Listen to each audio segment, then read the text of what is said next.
Tem uma idade que eu tenho que procurar mesmo. Vamos pensar, se eu for num urologista, com 40 anos, inevitavelmente eu tenho que passar por um exame.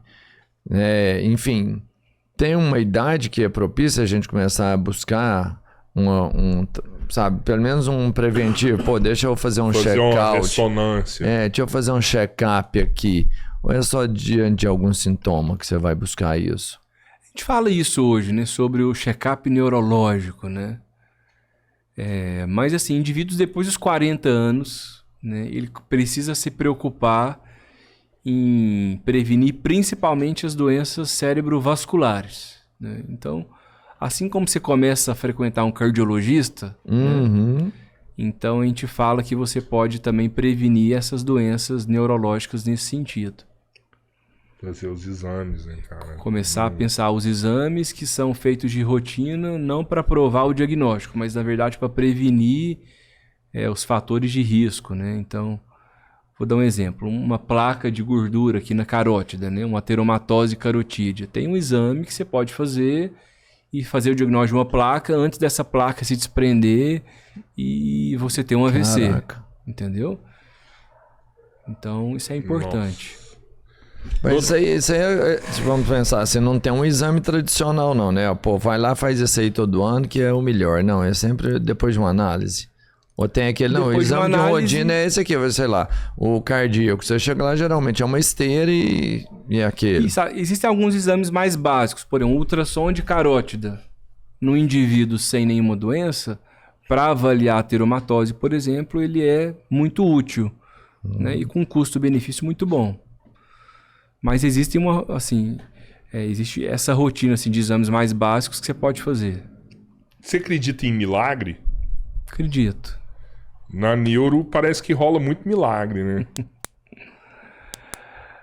Cara, a questão do milagre é a questão subjetiva de o que você entende por milagre hoje, né?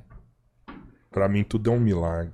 Exato. Então, eu acredito em milagre. A questão é que eu não acredito que todo milagre ele é sinônimo de cura.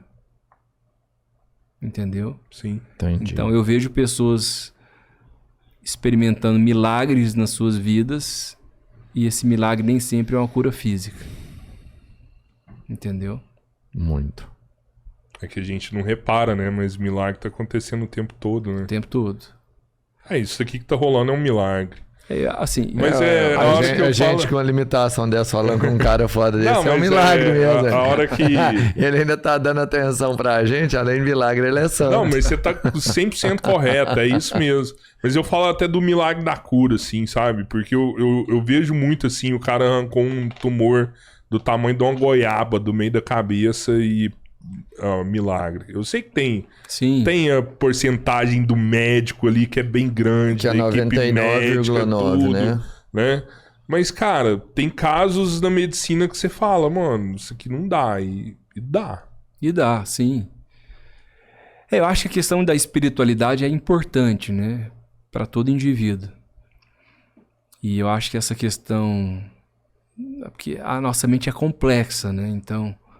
A gente é influenciado não só pela nossa questão física, mas eu acredito num contexto espiritual que nos ajuda a enfrentar os desafios do dia a dia, inclusive as enfermidades físicas, né?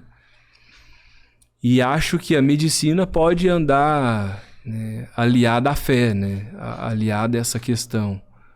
Eu não vejo uma competição, né? Um antagonismo, né? Entre fé e razão.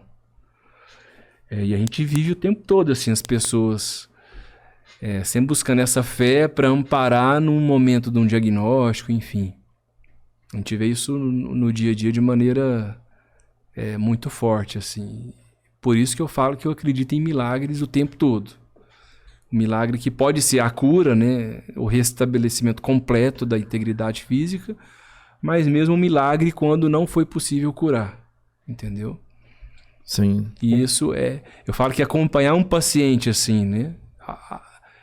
A gente fala que a gente lida com diferentes perspectivas, né? Eu falo que hoje, como eu lido muito com doenças graves, assim, degenerativas, eu falo que, de certa forma, eu sou um profissional hoje que eu dou muito valor, assim, à vida, né? e as coisas simples. E ao mesmo tempo a gente fica meio que impaciente às banalidades da vida, sabe? Porque quando você lida com esse paciente que tem uma doença degenerativa, que eu não tenho um tratamento curativo para ele pela medicina, né, eu aprendo a reclamar menos, a valorizar mais o que eu tenho hoje. Então eu acho que essa questão que enriquece assim a vivência nossa, sabe? O ser humano não tem noção do que... E acho que a medicina, assim, isso pode, né? Algumas pessoas podem me criticar por falar isso. É claro que existe uma questão material envolvida hoje na prática médica, né? Como toda profissão, há uma remuneração, enfim.